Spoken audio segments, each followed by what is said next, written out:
a minha faculdade voltou, eu vou só guardar o violão. Você que está em casa, fica, pastor Paulo, obrigado. Você que está em casa, fica aqui comigo e observe que o pastor Paulo vai guardar o violão para mim, porque ele é um tio maravilhoso, né? Além de um pastor muito amoroso, é um tio maravilhoso. Gente, que felicidade ver vocês aqui. Antes de qualquer coisa, quero já começar, né, como bom marqueteiro que sou, fazendo propaganda para o nosso culto de jovens no sábado. Então, olha, a parte de você que está me ouvindo agora, hoje é dia 31, último dia de agosto, amanhã começa setembro, e para você começar o seu mês daquele jeito, vem para o culto de jovens. Amém. O pastor Paulo vai estar, o Djalma vai estar, eu vou estar, e você vai estar também. Amém? Você vai estar também. Vem que vai ser bom. A irmã Helena vai estar.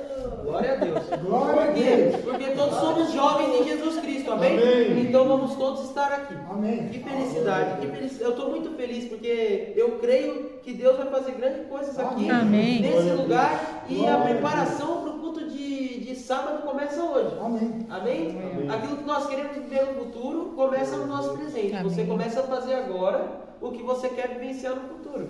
Muito amém? Bem, muito bem. E hoje nós estamos encerrando a série de estudos sobre bases do cristianismo. Como o Djalma bem disse, não é nenhuma casa você começa a construir ela pelo teto, você começa a construir ela pelas bases. Então eu quero pedir que você abra a sua Bíblia no texto que dá base a essa série, que é Hebreus capítulo 6. Eu vou pedir licença, eu vim direto do trabalho hoje, então as minhas anotações dessa vez elas não estão digitais, elas estão físicas. Então vocês vão me ver aqui com bastante papéis, não se assuste, até meia-noite eu termino. Brincadeira, a gente vai terminar no horário. Mas é que eu fui fazendo as minhas anotações no papel e não deu tempo de eu passar elas ali pro celular. Então hoje vai ser no modo rústico mesmo. Glória a Deus, irmão. Glória a Deus. Tem que andar nesse nível de fé do pastor Djalma. Amém? Sabe, queridos, o Djalma falou algo aqui que Deus já tinha tocado no meu coração a respeito das casas, né? A gente vai ver lá no texto de Mateus, Jesus falando a respeito de uma casa que foi construída na rocha e uma outra casa que foi construída na areia. E quando o dia mau, a tempestade, no caso, chegou naquelas casas, a que estava numa rocha, ou seja, a que estava num firme fundamento, ela se manteve firme, ela não caiu, mas a que estava num fundamento que não era assim tão legal, um fundamento que não era tão firme, uma coisa que não era tão não tinha nenhuma substância, aquela casa foi a ruína. E assim são as nossas vidas, né? Tudo começa com uma base forte, e o cristianismo, né, ele tem uma base forte. Eu diria que a base mais forte de todas. Não existe nenhuma organização, não existe nada que tenha uma base mais sólida do que o cristianismo, do que a igreja, porque nós estamos alicerçados no próprio Deus, na pessoa do seu Filho Jesus. Então, tem alguns aspectos sobre a doutrina, sobre a sã doutrina, que são muito importantes e que eu quero relembrar com vocês, até porque às vezes você está pegando esse vídeo solto aí, ou você está pegando essa série e não teve a oportunidade de ver tudo. Então, só para a gente dar uma recapitulada, lembrar aqui, né, Hebreus capítulo 6, verso 1 em diante, diz assim: por isso, pondo de parte os princípios elementares da doutrina de Cristo, deixemo-nos levar para o que é perfeito, não lançando de novo a base do arrependimento de obras mortas, da fé em Deus, do ensino de batismo, da imposição de mãos, da ressurreição dos mortos e do juízo eterno. Isso faremos, se Deus permitir. Versículo 3. E aí encerramos por aqui a nossa leitura do texto base. Então a Bíblia vai nos trazer alguns pontos importantes. Vai nos trazer aqui, arrependimento de obras mortas, fé em Deus, ensino sobre batismos, da imposição de mãos, ressurreição dos mortos e do juízo final. Nós já ouvimos aqui um pouco sobre arrependimento de obras mortas, nós já ouvimos aqui sobre fé em Deus, nós já ouvimos aqui, um pouquinho sobre imposição de mãos, e eu quero arrematar com vocês tudo que esse texto traz, E graças a Deus pelo Rema, não posso deixar de fazer esse lobby para a escola a qual todos nós aqui, né, participamos, a Thaís participou do Rema, eu e Djalma e Ceci somos formados no Rema, Pastor Paulo vai se formar esse ano, em nome de Jesus. Vai ter festa no final do ano, churrasco, fogos de artifício, uma coisa linda. Né? Lá a gente teve acesso a um dicionário que não é tão comum aqui no Brasil, que é o Strong, o dicionário Strong. E eu anotei aqui algumas coisas que o dicionário Strong fala a respeito da palavra doutrina, significado da palavra doutrina, né? Etimologia dessa palavra. É uma expressão de um pensamento. Expressão de um pensamento. É o ensino, é a instrução, aquilo que é ensinado, é por onde algo se começa, é a origem, aquilo pelo qual começa a ser. É a causa ativa, é o que está em primeiro lugar, o principal, o importante, aquilo que é elementar, aquilo que sem essa ideia principal, nada do que está no entorno poderia ser composto. Beleza? Na Bíblia a gente vai ter algumas palavras que na originalidade a gente tem no grego, e lá a gente vai ter a palavra lagos, a palavra didascalia e a palavra arche, para falar sobre a palavra doutrina. Essas três palavras são usadas, são três palavras no grego que traz justamente esses sentidos que eu trouxe aqui, de ideia principal. Amém? Até aí entendemos? Agora eu vou pedir para cada um abrir um texto para a gente ter uma dinâmica um pouco melhor. Então, Pastor Paulo, por favor, abre em 2 Timóteo, capítulo 4, verso 1 e 3. Eu vou para Hebreus, capítulo 13, verso 9. E Pastor Djalma, por favor, Gálatas 1, do 6 ao 9. Quero falar a importância de nós sabermos a doutrina correta. Por que nós precisamos ter a base ou a doutrina certa? Por que é importante? Por que, Samuel, vocês fizeram toda uma série falando esse monte de coisa aí? Qual é a razão disso que vocês estão fazendo? E esses três textos vão trazer uma explicação bem importante do porquê nós precisamos ter a doutrina correta. Pastor Paulo, 2 Timóteo, capítulo 4, verso 1 até o 3. De 1 até o 3? Isso, de 1 até o 3. Na presença de Deus e de Cristo, o Cristo Jesus, que há de julgar os vivos e os mortos, por sua manifestação e por seu reino, eu o exorto solenemente. Pregue a palavra, esteja preparado a tempo e fora de tempo. Repreenda, corrija, exorte com toda a paciência e doutrina. Pois virá o tempo em que não suportarão a sã doutrina, ao contrário, sentindo coceira nos ouvidos, juntarão mestres para si mesmos, segundo os seus próprios desejos. Uau! Que texto atual! Que coisa tão verdadeira! Por que é importante nós sabermos da doutrina? Porque Deus, desde o início, sabia que quando se chegasse no fim dos tempos, que é o que nós estamos vivendo, e no decorrer dessa pregação, desse ensino, eu quero frisar isso, estamos nos fins dos tempos, queridos. Jesus está às portas. O pastor Paulo tem me feito refletir muito sobre isso nas nossas conversas. Jesus está aqui, ó, chegando. É chegado o tempo da consumação dos séculos, que Jesus falou. Esse tempo está chegando. E ele sabia, Deus desde o começo sabia que quando se aproximasse esse tempo, haveria uma certa repulsa à sã doutrina.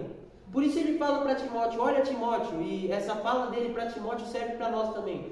Pregue a palavra. Aquilo que a palavra diz é o que você tem que falar. É na palavra que você tem que se firmar. É na sã doutrina que você tem que estar firmado, porque as pessoas não vão querer saber da sã doutrina. Pelo contrário, eles vão trazer seus próprios mestres que vão ensinar coisas fora da palavra. E quanto nós não temos visto, e eu tenho batido nessa tecla nas nossas últimas ministrações aqui, nos últimos momentos que eu tenho tido com vocês aqui de ministração, eu tenho falado, gente, o mundo está cheio de falsos profetas, de pessoas vendendo um evangelho que parece um evangelho, que tem aparência de piedade, mas o fim é de destruição. Isso mesmo. Porque não traz transformação para a vida das pessoas. É um evangelho de muito acalento e de pouca transformação. Então Deus sabia que se nós, a igreja, não estivéssemos fortemente fixados nas verdades da palavra, quando chegasse esse tempo nós iríamos nos perder. Por isso Deus prioriza que você saiba as verdades da palavra, tenha conhecimento a respeito dela, para que você não seja enganado. E é o que Hebreus capítulo 13, verso 9 vai dizer. Não vos deixeis envolver por doutrinas por doutrinas várias e estranhas. Porquanto o que vale é estar o coração confirmado com a graça e não com alimentos, pois nunca tiveram proveito o que isto se preocupam. Os que com isto se preocupam. Ou seja, não se deixe envolver por essas doutrinas. Como você não vai se deixar envolver? Sabendo a verdade. Por que Jesus diz lá em João 8,32, se não me engano, que conhecereis a verdade e a verdade vos libertará? Porque quando você sabe da verdade, querido, ninguém mais te enreda com a mentira. Quando você sabe quem você é em Deus, o que você pode em Jesus Cristo, ninguém mais te prende naquilo que você não é. Amém. Quando você descobre que você é filho amado de Deus e que Ele tem um plano para a sua vida e você começa a usufruir desse plano, ninguém te leva para o lugar da derrota de novo. Amém. Você não foi feito para andar na derrota, você foi feito para andar vencendo e vencendo em Cristo, mais do que vencedor. Isso precisa estar fixado, mas sabendo de todos os parâmetros para que você viva isso. Amém. Djalma, por favor, Gálatas capítulo 1, versos 6 ao 9. Admiro-me de que vocês estejam abandonando tão rapidamente aquele que os chamou pela graça de Cristo, para seguirem outro evangelho, que na realidade não é o evangelho. O que ocorre é que algumas pessoas os estão perturbando, querendo perverter o evangelho de Cristo. Mas, ainda que nós, ou um anjo do céu, pregue o evangelho diferente daquele que pregamos a vocês, que seja amaldiçoado. Como já dissemos, agora repito, se alguém anuncia a vocês um evangelho diferente daquele que já receberam, que seja amaldiçoado. Ou seja, Paulo ali, além dele falar a respeito desse falso evangelho de novo, ele ainda fala, olha, me surpreende que muitos de vocês estão sendo deixados levar por isso aí.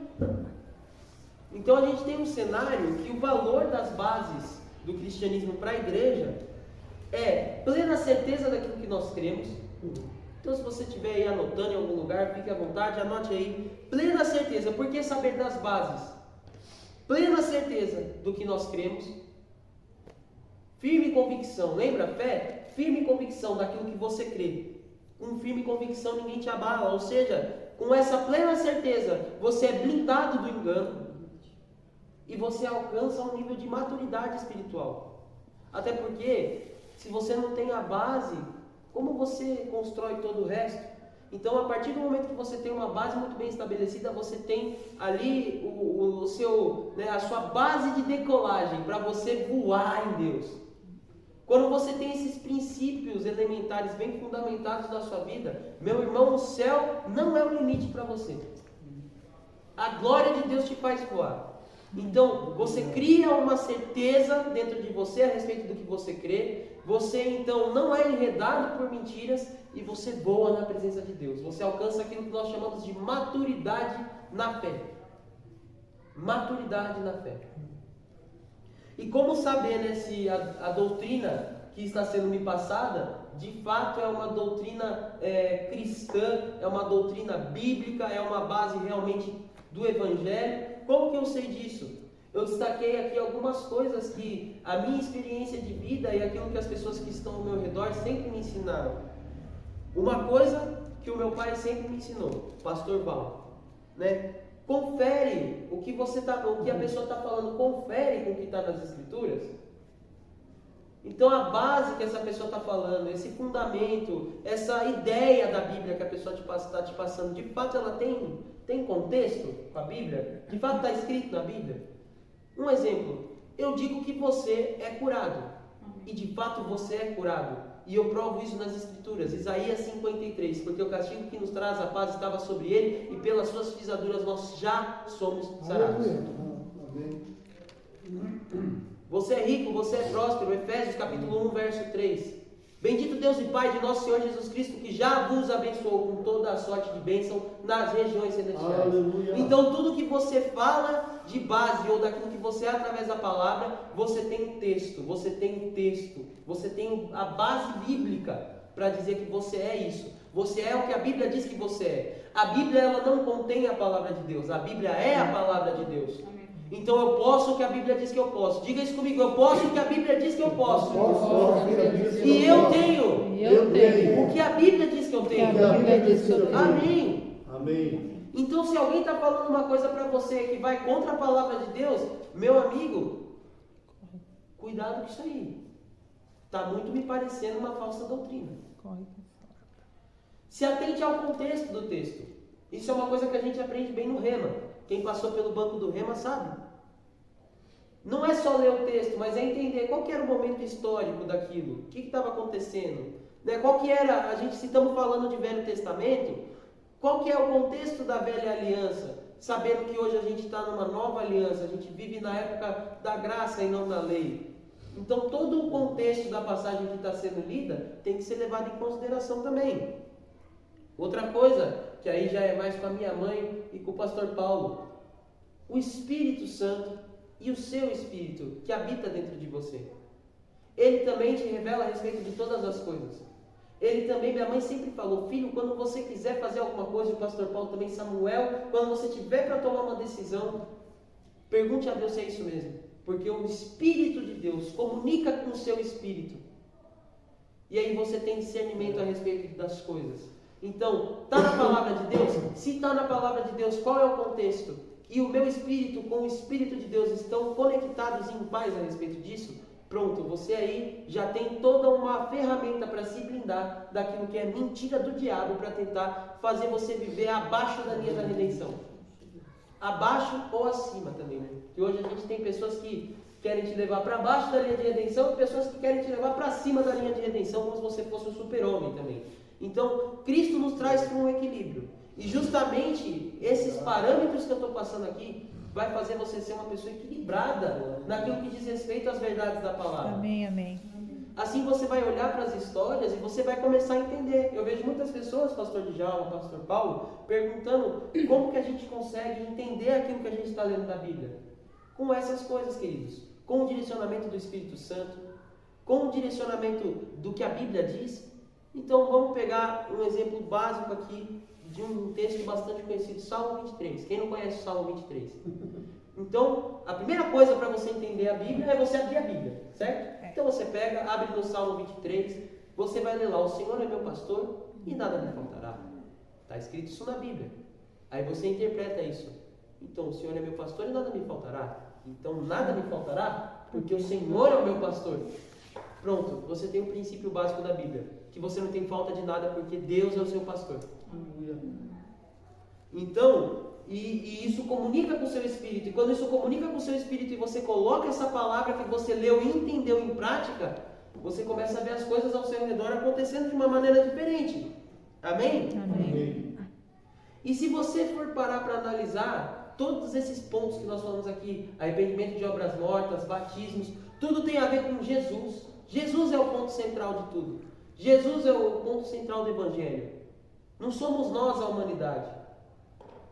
Não é nada sobre nós, queridos. É tudo sobre Jesus. Aleluia. É tudo sobre Ele. Ele é o centro.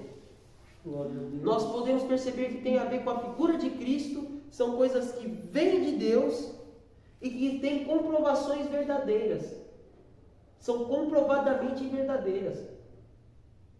Então são coisas que, se colocadas em práticas, vão acontecer. São coisas que vêm da parte de Deus, na pessoa de Jesus Cristo, e quando você coloca isso em prática, você vê o resultado. Então é verdade, o que a gente está falando aqui não é uma mentira, não é a história da carochinha, não é o boi da cara preta, não é o boitatá, não é folclore. O que a gente está falando aqui é a palavra de Deus, é o Evangelho, e funciona. Amém, Funcionou na amém. vida do pastor Paulo, Amém. funcionou na vida da Ceci, funcionou na vida do Djalma, na minha vida, na da irmã Helena, e de cada um aqui tem funcionado. Amém. Se você colocar em prática. Amém, amém. Aleluia. Glória a Deus. Querido, escute o que você está ouvindo aqui hoje, coloque em prática, se aprume com a palavra de Deus, que os resultados vão acontecer na sua vida. Você não vai mais viver escravo de nada. Se você se decidir hoje viver diferente, aprumar as bases da sua vida, aí você vai ser como aquela casa construída na rocha, que nada vai te parar, nada vai te abalar. Amém. Amém. Em nome de Jesus. Então, as doutrinas básicas, elas estão para ser preservadas para sempre. Porque se nós perdemos isso, nós perdemos a essência do cristianismo. Se nós não nos arrependemos das obras mortas, se nós não passamos pelos batismos, se nós não passamos pela imposição de mãos, se nós não passamos por essas etapas que eu citei aqui, nós estamos perdendo a essência do cristianismo. Então nós precisamos preservar. Por mais que o tempo passe, nós precisamos conservar esses bons costumes, essas boas bases. Nós precisamos obedecê-las de coração. Não há uma obediência por obrigação. Deus não quer ninguém fazendo nada para Ele por obrigação. É uma obediência de coração. Você entende dentro de você que isso é verdade, que você vai viver isso, e então você segue. E por último, ela é crucial para a sua salvação. Crucial para a sua salvação. Então, especificamente, eu quero falar com vocês um pouco sobre o ensino sobre batismos, um pouquinho sobre ressurreição dos mortos e juízo final, que as duas estão bem conectadas, só para passar o ensino básico, porque aqui nós não temos tempo para entrar, por exemplo, em questões mais difíceis da escatologia. Podemos pensar para o ano que vem. Podemos pensar para o ano que vem, né, série de estudos de escatologia, vai ser denso, mas se a galera pegar firme, a gente faz. E escatologia é um tema da hora demais, muito bom, né? Seria muito legal se a gente pudesse fazer, mas enfim, e lembrar um pouco também sobre imposição de mãos, que o Djalma falou que acabou que a gente deixou passar um pouco batido a questão da imposição de mãos, então só porque é muito importante a imposição de mãos e eu quero só relembrar dela também. Mas vamos começar pela base de tudo, que é os batismos. Por que batismos? Né? Porque na Bíblia nós podemos perceber 3 batismos. Pastor Paulo, abre em Gálatas capítulo 3, verso 26 até o 28. E Djalma, Colossenses capítulo 2, verso 12. Gálatas capítulo 3, verso 26 até o 28. E Djalma, por favor, do Colossenses 2, do 2 ao 12, beleza? Pode ler, pastor, por favor. Gálatas 3:26. Todos vocês são filhos de Deus, mediante a fé em Cristo Jesus, pois os que em Cristo foram batizados, de Cristo se revestiram. Até 28? Até o 28. Não há judeu, nem grego, escravo, nem livre, homem, nem mulher, pois todos são um em Cristo Jesus. Que coisa poderosa. Por favor, Djalma, complementa com o texto de Colossenses. Isso aconteceu quando vocês foram sepultados com Ele no batismo, e com Ele foram ressuscitados, mediante a fé no poder de Deus, que o ressuscitou dentre os mortos. Primeiro batismo, o batismo em Jesus Cristo. A Bíblia fala que nós somos batizados em Cristo. Por que isso? Porque isso tem a ver com um novo nascimento. É quando você ergue a sua mão, lá naquele culto maravilhoso que o fogo desceu e Jesus tocou no seu coração, e você levantou sua mão e falou: eu quero esse Jesus para mim. Você nasceu de novo, você foi batizado em Jesus Cristo. Como esses textos falam aí, você é imerso no corpo de Cristo.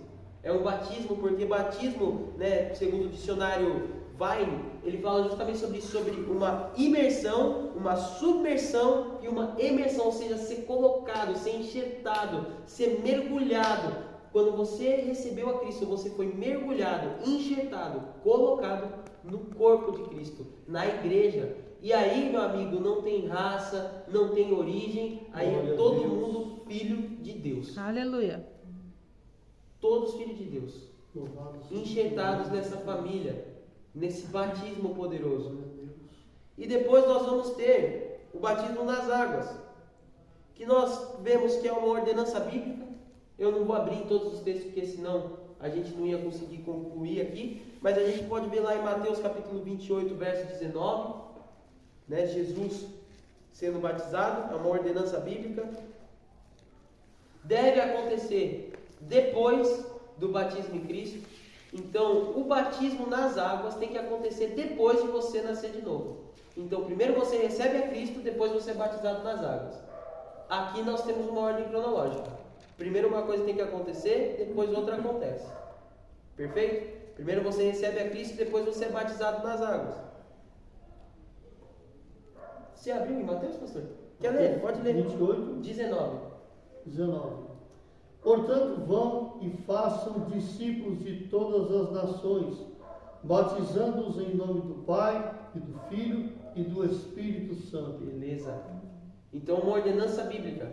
Vai, vocês que me receberam e foram batizados, então agora vocês vão e batizem. Façam discípulos e os batizem em nome do Pai, do Filho e do Espírito Santo. Entendeu? Porque quando a gente desce, você na aguinha e sobe de novo, a gente fala, eu te batizo em nome do Pai, do Filho e do Espírito Santo, porque é conforme está na palavra, conforme está escrito na Bíblia. A gente faz conforme foi feito. A gente vai ver que o próprio Cristo foi batizado nas águas. Ele se submeteu, ele sendo o Cristo, ele se submeteu a essa ordenança e foi batizado por João Batista. E para quem está disponível o batismo? Quem pode se batizar? Todo aquele que crê de todo o coração em Jesus. Aquele que recebeu a Cristo como seu Senhor e Salvador e reconhece isso de verdade e consegue expressar isso como verdade. Por isso que aqui nessa igreja nós temos o costume também de batizar crianças quando entendemos que elas têm conhecimento pleno daquilo que elas estão fazendo. Nós não batizamos logo quando nasce, porque logo quando nasce nós temos o entendimento que a criança ainda não sabe o que é aquilo que ela está fazendo. Mas a partir do momento que aquela criança, e aí cada pessoa é uma pessoa, né? Cada um tem o seu tempo de amadurecimento natural. Então nós temos algumas crianças que com 7 anos elas já receberam a Cristo, já amam a Jesus e sabem o que é o plano da salvação. Nós temos algumas pessoas já mais velhas que, entendi agora o que é esse Jesus. E então são batizadas. Mas olha que interessante, Atos capítulo 10, verso 47 até o 48, esse eu vou querer abrir com vocês, justamente para explicar esse ponto que nossa igreja defende tão firmemente, de que para ser batizado, você só precisa de um coração entregue a Cristo. Amém? Atos 10, 47. Glória a Deus. Diz assim: porventura pode alguém recusar a água, para que não sejam batizados estes que, assim como nós, receberam o Espírito Santo? E ordenou que fossem batizados em nome de Jesus Cristo. Então eles pediram que permanecessem com eles por alguns dias. Então Pedro está falando aqui, olha essa galera aqui. A gente pode negar a água para eles? Eles tendo demonstrado tamanha firmeza na fé deles, a gente pode negar para eles a água? Podemos negar para eles o batismo? De maneira nenhuma. De maneira nenhuma. Inclusive, tem uma passagem que fala sobre o batismo, que é do eunuco e Felipe, o evangelista Felipe, quando encontra o eunuco, né, e ele chega na carruagem, ele explica ali o plano da salvação de maneira bem rápida para o rapaz entende, fala, eu creio nisso aí que você está falando, e o que eu faço agora? Aí Felipe olha assim, vê uma poça de água e fala, olha, tem uma poça de água ali, você quer ser batizado? Ele fala, eu quero. E no meio do deserto, o cara andando na carruagem, Felipe aparece do lado dele correndo e fala do amor de Deus para ele recebe aquilo e fala, eu quero viver isso aí, então seja batizado, filho. E numa poça de água lá no chão, Felipe pega e batiza aquele homem. E aquele homem tem a vida dele transformada. Aleluia. Em poucos segundos, ele viveu os 2 batismos. Recebendo a Cristo, entendendo que ele era o Senhor e Salvador, podia tirar os pecados dele, e depois sendo batizado ali, na poça. Por que prega a palavra e esteja pronto dentro e fora de tempo? Porque você acha que no meio do deserto alguém estava esperando pregar a palavra? É em tempo e fora de tempo, irmão. É com a garrafinha de água. É com aquele copo ali.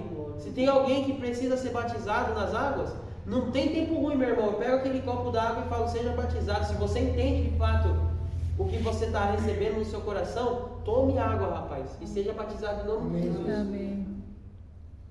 A gente não tem mais muito tempo para ficar perdendo. As pessoas precisam ser completamente alcançadas pelo Evangelho. E por fim, o batismo com o Espírito Santo. A gente vai ver em Atos capítulo 1 a promessa de que o Espírito Santo viria. Em Atos capítulo 2, essa promessa sendo cumprida. Então, na sua casa, se você quiser com mais calma ler Atos capítulo 1 e capítulo 2, para entender o que a Bíblia fala a respeito do Espírito Santo e o que é esse revestimento de poder. Eu vou só citar aqui, mas você pode abrir na sua casa e ler os 2 capítulos inteiros, que vai ser maravilhoso. Amém. Mas olha só, o que é, né, o que é o batismo com o Espírito Santo? Ele é um revestimento de poder. E ele acontece quando? Ele acontece quando você recebe a Cristo como seu Senhor e Salvador. Nesse mesmo momento o Espírito Santo passa a entrar e fazer morada dentro de você.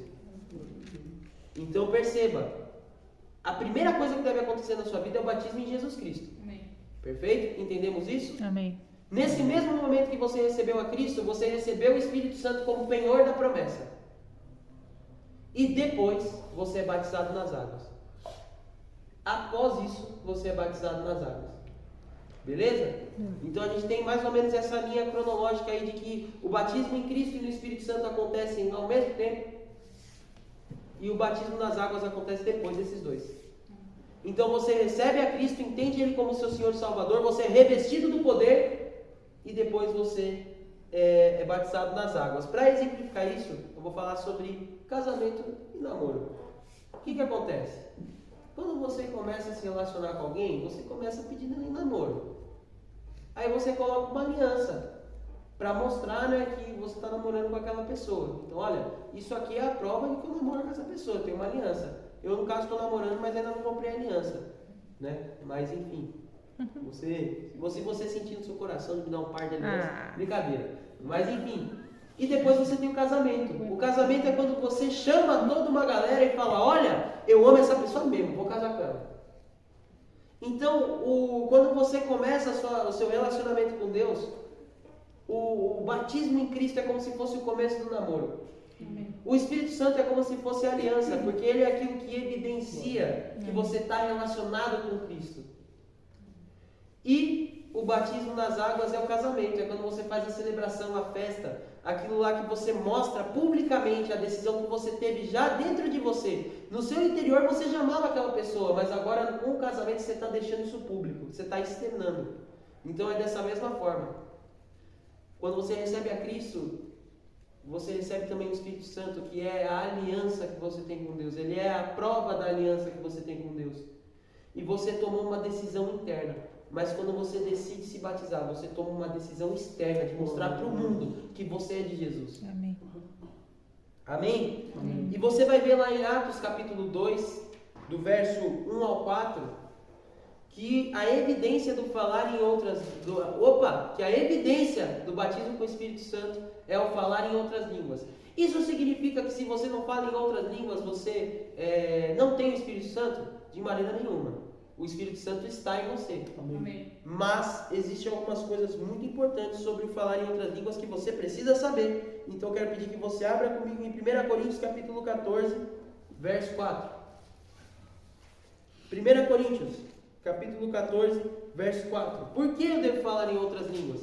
A gente vai ver lá em Atos capítulo 2, verso 1 ao 4, falando: estavam todos eles reunidos no mesmo lugar, orando, quando veio um som, como de um vento impetuoso, e línguas repartidas como fogo sobre a cabeça de cada um dos que estavam naquele lugar, e começaram a falar em outras línguas. Ou seja, o Espírito Santo veio, se estabeleceu neles, e a evidência de que o Espírito Santo se estabeleceu neles foi eles falarem em outras línguas. 1 Coríntios capítulo 14, verso 4. O que fala em outras línguas a si mesmo se edifica, mas o que profetiza edifica a igreja.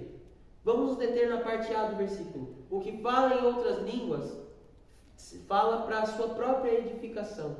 Ou seja, quando eu oro em outras línguas, eu estou edificando o meu espírito.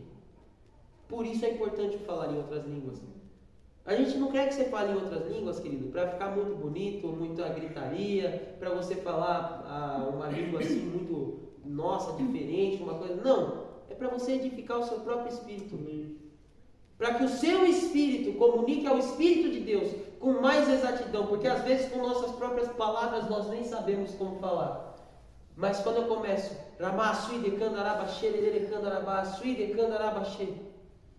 quando eu começo a falar em outras línguas, eu começo a deixar que o meu espírito, através do Espírito de Deus, fale. Glória a Deus. Amém? Amém. Então, em nome de Jesus, entenda isso e ore por isso. É bíblico que você ore para ter o batismo com o Espírito Santo. É bíblico que você tenha isso. E Jesus, o próprio Jesus, a Bíblia diz que quando ele estava lá sendo batizado das águas, quando ele se levanta, algo em forma de uma pomba vem e se estabelece naquele ambiente. E Jesus também tem o revestimento do poder. O próprio Jesus respeitou o processo dos batismos. Então quem somos nós, né? Se o próprio Filho de Deus veio à Terra e respeitou o processo, quem somos nós para não respeitá-lo, não é verdade? Então sejamos todos batizados nos batismos que Deus tem para nós. Sobre imposição de mãos, eu só quero pedir que cada um abra em um versículo. Pastor Paulo, Atos capítulo 13, verso 2 ao 3. Djalma, 1 Timóteo 4,14. Irmã Rosa, pode abrir, por favor. Eu parei em Timóteo, né, para você, Djalma. Marcos 6,5. Marcos 6,5. Irmã Helena, Atos 5,12. Por favor. Só para a gente ter aqui uma base sobre o que é a imposição de mãos, tá? Só para a gente não deixar passar esse ponto que é importante, mas a gente vai passar bem batido por ele, beleza? Então só para a gente fechar, passar a régua aí, fechar a conta sobre imposição de mãos. Então já entendemos o porquê é importante estudarmos sobre esses temas. Atos 5,12. Já entendemos por que é importante estudar sobre esse tema. Também já entendemos o que são os batismos, que é o ponto inicial da nossa caminhada com Cristo. E agora rapidamente imposição de mãos. Pastor Paulo, a imposição de mãos ela serve para separação para o ministério. Atos 13, 2 ao 3. Enquanto adoravam o Senhor e jejuavam, disse o Espírito Santo: separem-me Barnabé e Saulo para a obra que os tenho chamado. Assim, depois de jejuar e orar, impuseram-lhes as mãos e os enviaram. Então, para a separação de um ministério. Por isso que quando eu fui separado ao ministro, o pastor Djalma, a pastor, e a pastora Ceci, a pastora, os nossos pastores, pastor Paulo, pastora Vivian, pastor Val e pastor Anderson e pastor Esther na época, estavam todos aqui, por isso que eles impuseram as mãos sobre nós. Porque é o que a Bíblia nos diz. Quando você vai separar alguém para o ministério, você o separa impondo as mãos. Beleza? Para transmissão de dons, Djalma. 1 Timóteo 4,14. Eu vou ler na NTLH, que é fácil de entender. Perfeito. Não se descuide do dom que você tem, que Deus lhe deu quando os profetas da igreja falaram, e o grupo de presbíteros pôs as mãos sobre a sua cabeça para dedicá-lo ao serviço do Senhor. Ou seja, a transmissão de dons, a transmissão daquilo que Deus tem na sua vida para a vida de outra pessoa através da imposição de mãos. Nós já vivemos isso aqui, eu já vivi isso aqui de pessoas das mais variadas possíveis e acontece, tá, gente? Quando uma pessoa impõe a mão sobre você e fala, da mesma unção que está sobre a minha vida, eu divido com a sua, você começa a perceber que na mesma unção que aquela pessoa estava se movendo, você também começa a se mover. Beleza? Ponto importante, a unção que você honra é a unção que você usufrui. Então, se você honra a unção que está sobre a vida de alguma pessoa, se você acha, por exemplo, nossa, que bonito o jeito que o Samuel ministra, que bonito o jeito que o pastor Paulo ministra. Quando você honra o que Deus tem na vida de outra pessoa, você usufrui dessa mesma unção. Amém? Marcos capítulo 10, verso 16, eu pedi para a senhora, né, irmã Helena? 10? Não, para a senhora, irmã Rosa. É 6,5? 6,5, lê para mim, por favor. Para curar. Não pôde fazer ali nenhum milagre, senão curar uns poucos enfermos, impondo-lhes as mãos. Ou seja, para a cura de enfermos, nós também impomos as mãos sobre eles. Marcos capítulo 10, versículo 16, vai dizer assim: então tomando-a nos braços, impondo as mãos, as abençoava. Ou seja, nós também impomos as mãos para abençoar. Então até agora nós vimos separar do ministério, transmissão de dons para abençoar, para curar, e agora para a manifestação da glória e dos sinais e prodígios. Atos 5,12, irmã Helena. Atos 5,12. E muitos sinais e prodígios eram feitos no povo pelas mãos dos apóstolos. Muitos A sinais. todos tem como autor de Amém. Então, muitos sinais e prodígios eram feitos através das mãos dos apóstolos. Amém? Então, através da imposição de mãos, nós vemos cura acontecendo, nós vemos a bênção sendo estendida, Amém. os dons sendo estendidos, os prodígios, os milagres de Deus acontecendo. Quando nós impomos as mãos sobre uma pessoa, nós estamos colocando em prática a unção, é uma transmissão de unção. Amém. Então, é uma coisa muito séria. Não deixa qualquer pessoa pôr a mão na sua cabeça, querido, pelo amor de Deus. Às vezes a pessoa está com uma vida toda bagunçada e se ela pôr a mão na tua cabeça, é bagunça na certa. Seja criterioso com as pessoas que põem a mão em você. Porque a imposição de mãos é transferência de unção para curar, para libertar, para sarar, para transmitir bênçãos e para transmitir milagres e para separar você para o ministério.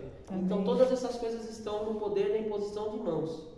Amém? Então só deixe que pessoas influenciadas pelo Espírito de Deus imponham as mãos sobre você. Amém. Beleza? E para fechar, e não poderia deixar de ser mais relevante, falar sobre o tempo que nós estamos vivendo. Os últimos dias, a ressurreição dos mortos e o juízo final, que está às portas, queridos. Está acontecendo. Então a ressurreição dos mortos, né? Nós sabemos que somos seres tricotômicos. O que isso significa? Nós somos um espírito que habita em um corpo e possui uma alma. Para curar o seu espírito, Jesus faz um novo nascimento na sua vida. Então você é batizado em Cristo, batizado nas águas, batizado no Espírito, e assim você tem o seu espírito recriado.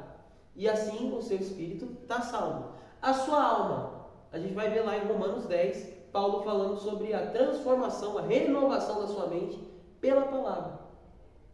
Então, baseado nisso, a gente entende que nossa mente é salva pela palavra, nosso espírito é salvo pelo Espírito de Deus atuando em nós, e o corpo. O corpo só é possível ser salvo através da ressurreição no último dia. E não confunda essa ressurreição que estamos falando com a ressurreição milagre. A ressurreição milagre é o que nós chamamos de ressurreição física, é simplesmente o corpo da pessoa voltar à vida. Agora, a ressurreição que é tratada naquele texto é a do último dia. Por favor, Djalma, 1 Coríntios capítulo 15, versículo 52. Glória a Deus. Nós acreditamos que o nosso espírito, quando nós recebemos a Cristo, é salvo. A nossa alma vai passar por todo um processo de salvação enquanto nós nos enchemos da palavra. E o nosso corpo, quando nós nos encontrarmos com Cristo, nós vamos receber o corpo glorificado. Aleluia. 1 Coríntios 15, 22. Nossa, 15, 52. Aleluia, Jesus. No abrir e fechar de olhos, quando tocar a última trombeta, ela tocará, os mortos serão ressuscitados como seres imortais e todos nós seremos transformados. Aleluia! Glória a Deus. Que verdade poderosa! Lê o versículo 58 para mim também. Desce um pouquinho e lê o 58. Portanto, queridos irmãos, continuem fortes e firmes, continuem ocupados no trabalho do Senhor, pois vocês sabem que todo o seu esforço nesse trabalho sempre traz proveito. Aleluia. Aleluia! Só para não deixar de citar, nós temos então uma ordem nessa ressurreição. O primeiro foi Jesus. E isso faz toda a diferença. Jesus ter ressuscitado é o que prova que o juízo final vai acontecer. Porque se Jesus tivesse só morrido pelos nossos pecados, nada teria acontecido. O poder de verdade na vida e história de Jesus está na sua ressurreição e ascensão aos céus. Aleluia. Ele é a prova de que Ele é o primeiro e que nós seremos os próximos. Amém. Então Cristo é as primícias na ressurreição, Ele é o primeiro. E depois, os crentes que morreram em Cristo vão ressuscitar. Depois, os que estiverem vivos terão seus corpos transformados. Então, até o texto fala aí, não pensem vocês que estão vivos, que os irmãos que morreram também não, eles vão ressuscitar e vão ter o corpo glorificado também. Então, primeiro eles que já morreram, então vamos pensar aqui no homem de Deus Billy Graham, que já se foi. Billy Graham vai primeiro, vai ressuscitar, vai lá para o céu e depois nós com ele. Então tem essa ordem que a Bíblia estabelece. Depois a gente vai ter aqui na Terra o período da tribulação, e isso é assunto escatológico, mas as pessoas que ficarem para a segunda vinda de Jesus, elas também vão ser, né, as que resistirem à grande tribulação, também vão ser alcançadas no final. Então a gente vai ter essa pequena ordem cronológica, beleza? Então vamos lá, primeiro Cristo, os que morreram em Cristo, os que estão vivos em Cristo. E aí a gente tem um fato chamado arrebatamento da igreja. Aleluia. Aí nós vamos ter a grande tribulação. E as duas testemunhas da tribulação serão ressuscitadas. Depois os mártires desses 7 anos de grande tribulação, quando Jesus voltar pela segunda vez. E por último, a gente tem a ressurreição para a condenação. Porque todos esses que eu falei até aqui são os que vão ressuscitar para receber seu galardão. São aqueles que Jesus vai chamar para que sejam recompensados pelo seu bom trabalho aqui na terra. Mas não pense você, lá em Atos capítulo 24, verso 15, nós vamos ver ele falando, olha, não pense, Paulo falando, não pense que quando ressuscitar, vai ressuscitar só quem foi bom. Quem foi mal também vai ser ressuscitado para pagar pelo que fez. Então, é a ressurreição para galardão e a ressurreição, né, uma que a gente chama para a vida e a outra ressurreição que é a ressurreição para o juízo. Beleza? E por falar em juízo, juízo final, quero pedir que vocês abram sua Bíblia comigo em João, capítulo 5. Já estamos partindo para o final, amém? É um assunto bem extenso, mas eu espero que eu consiga estar deixando ficar bem claro nesse pouco tempo que temos. Juízo eterno, queridos, o juízo final não é motivo para você ter medo, não. É motivo para você ficar feliz. Amém. Porque como tudo aqui que eu falei aponta para esse momento, tudo que eu falei até agora, toda essa vida regrada, debaixo das bases, tudo isso é para esse momento, que você vai ser galardoado, que você vai receber o corpo glorificado, que você vai ter o seu corpo ressurreto, que aí não vai ter mais medo, não vai ter mais temor. Você vai ter o seu espírito recriado, a sua alma transformada e o seu corpo glorificado. Isso é maravilhoso. Você tem que ansiar por isso. Eu me emociono quando eu falo disso. Porque, queridos, se não existe um céu, se não existe um juízo final, onde cada um vai ter que acertar suas contas, o que nós estamos fazendo aqui não tem sentido. Nós não fazemos justiça com as nossas próprias mãos aqui, porque nós sabemos que Jesus, o justo juiz, há de julgar cada um. Nós nos esforçamos e nos empenhamos pelo Evangelho, muitas vezes é doloroso, não é, pastor Paulo? Não é, pastor Djalma? Não é, pastor Ceci? Se empenhar pelo Evangelho é doloroso, é difícil, mas nós sabemos que tem um galardão no final. Aleluia. É verdade. Nós sabemos que uma vida com Deus é uma vida de esperança. Amém. Nós sabemos que vai valer a pena. Amém. Glória a Deus. Aleluia. Glória a Deus. Pode glorificar a igreja. Aleluia. Oh, João, Evangelho segundo João, capítulo 5, verso 22 e em diante. Você chegou lá? Amém. Diz assim a palavra de Deus. E o Pai a ninguém julga, mas o Filho, ele confiou todo o julgamento, a fim de que todos honrem o Filho do modo por que honram o Pai. Quem não honra o Filho, não honra o Pai que o enviou. Pula comigo para o verso 27. E Deus lhe deu autoridade para julgar, porque é filho do homem. Versículo 28. Não vos maravilheis disso, porque vem a hora em que todos os que se acham nos túmulos ouvirão a sua voz e sairão. E é uma verdade antiga. A gente vai ver que em Gênesis o juízo final já era citado, em Salmos os salmistas já citavam o juízo final, em Ezequiel, em Daniel, todos esses profetas, essas pessoas do passado já falavam a respeito do juízo final, porque essa já era a esperança deles, de que no final Deus ia acertar as contas com todo mundo. E Jesus ressuscitado, lá em Atos capítulo 17, do verso 30 ao 31, você vai ver o que eu falei, de que a ressurreição de Jesus prova de que no final vai ter um acerto de contas com o próprio Jesus. E aí a gente vai ter dois tribunais diferentes. O primeiro é destinado às pessoas que morreram ou que foram arrebatadas ou que foram trazidas em Cristo, que é o tribunal do trono branco, né, que a gente fala. Aliás, o tribunal de Cristo.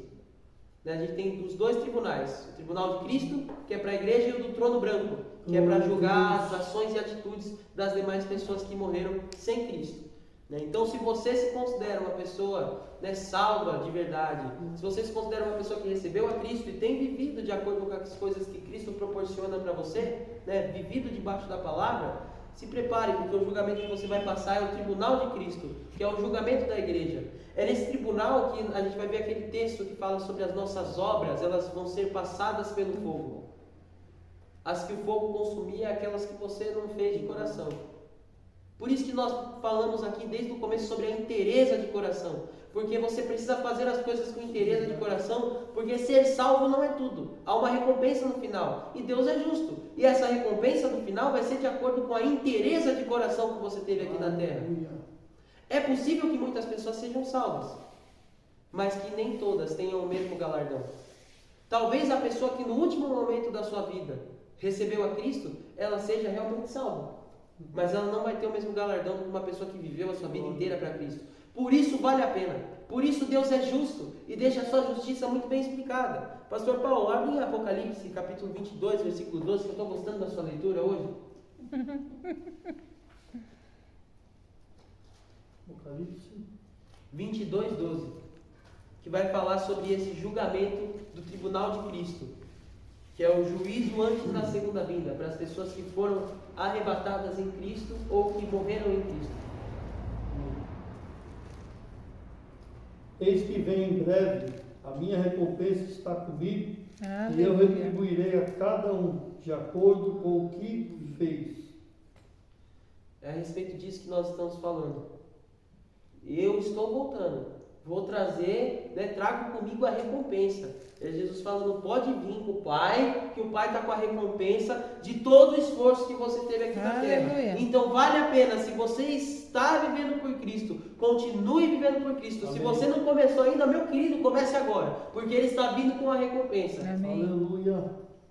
E nós também temos o juízo após a segunda vinda, que é o juízo final, o juízo do trono branco, onde, né, Jesus não vai recompensar ninguém, na verdade vai, mas de uma maneira negativa, não positiva. Né? Então primeiro vai vir os judeus vivos e os gentios depois deles. Por quê? Porque o povo judeu foi o primeiro povo que Deus chamou para si. Então no primeiro tete-a-tete que Deus vai ter, vai ser com eles. Então primeiro eles, depois os gentios que não morreram em Cristo. E por último a gente tem o julgamento do diabo e dos seus anjos, descrito lá em 1 Pedro, capítulo 2, verso 4. E por último tem, né, o The End, que é quando todos esses vão ser jogados no lago de fogo e enxofre. Né? Cuidado, inferno não é lago de fogo e enxofre. O inferno é onde está aprisionado o diabo e os seus anjos. Eles estão aprisionados, esperando o julgamento, para que eles e todos aqueles que morreram sem crer em Cristo sejam jogados no lago de fogo e enxofre, que esse sim é onde vai ter dor e ranger de dentes para sempre. Essa realidade não é para os que receberam a Cristo. Você não precisa ter medo disso se você recebeu a Cristo como seu Senhor e Salvador. Mas Deus, como justo juiz, Ele não poderia deixar de punir e nem de galardoar aqueles que merecem ser galardoados ou aqueles que merecem ser punidos. Amém. Amém? Amém. O que eu quero que você entenda, querido, com tudo isso que nós falamos hoje aqui, né? Para fechar, Apocalipse capítulo 19, verso 10, vamos todos lá, para fechar o nosso estudo de hoje, para que você saia daqui com o entendimento completo. Apocalipse 19, verso 10.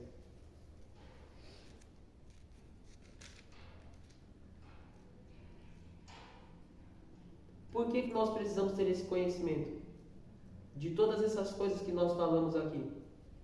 Porque olha o que o apóstolo João vai falar.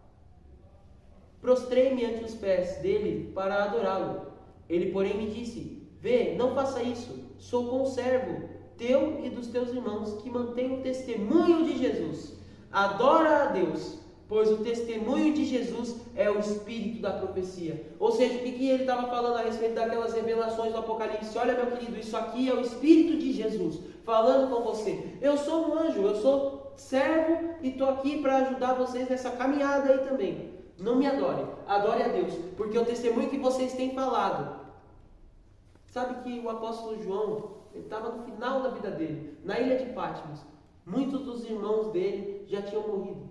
Lembra? Pedro, Tiago e João no barquinho? Só estava João só. Pedro já tinha morrido, Tiago foi o primeiro a morrer. Já tinha todo mundo sido ali martirizado. Só sobrava ele. E acho que na ilha de Patmos, João pensava, meu Deus, o que aconteceu, né, com a gente? Estamos todo mundo numa situação péssima. O que aconteceu com aquela revelação? Mas da ilha de Patmos, João mal sabia o que estava acontecendo com as pessoas que eles ministraram a palavra. Hoje nós estamos aqui por causa da fé de 12, que alcançaram multidões. E essas multidões alcançaram outras multidões. Porque um dia aqueles homens ouviram dentro de um barco que Jesus ia fazer deles pescadores de homens e eles aceitaram o chamado. E talvez eles não viveram para ver o que a profecia estava causando e o que ela estava cumprindo. Da mesma forma nós, queridos, às vezes nos vemos como João na ilha de Patmos, sem saber o que era aquela visão que Deus estava passando. Mas hoje nós estamos próximos de viver o que Deus mostrou para ele. E Deus deu uma visão para essa igreja, e Deus deu uma visão para cada um de nós. Aleluia. Nos lugares por onde você passar, fale a respeito das bases do cristianismo, para que as pessoas possam ser salvas. A Bíblia diz que é desejo de Deus que todos sejam salvos e cheguem ao pleno conhecimento, ou seja, sejam tirados dessa realidade onde as pessoas vão ir para o lado do fogo e enxofre, para vir ser galardoado. Deus quer que a pessoa saia, é desejo de Deus. Deus não quer que ninguém vá para lá. Não era desejo de Deus nem que o diabo fosse para lá, porque Deus é bom e Ele quer que todos sejam salvos, mas nem todos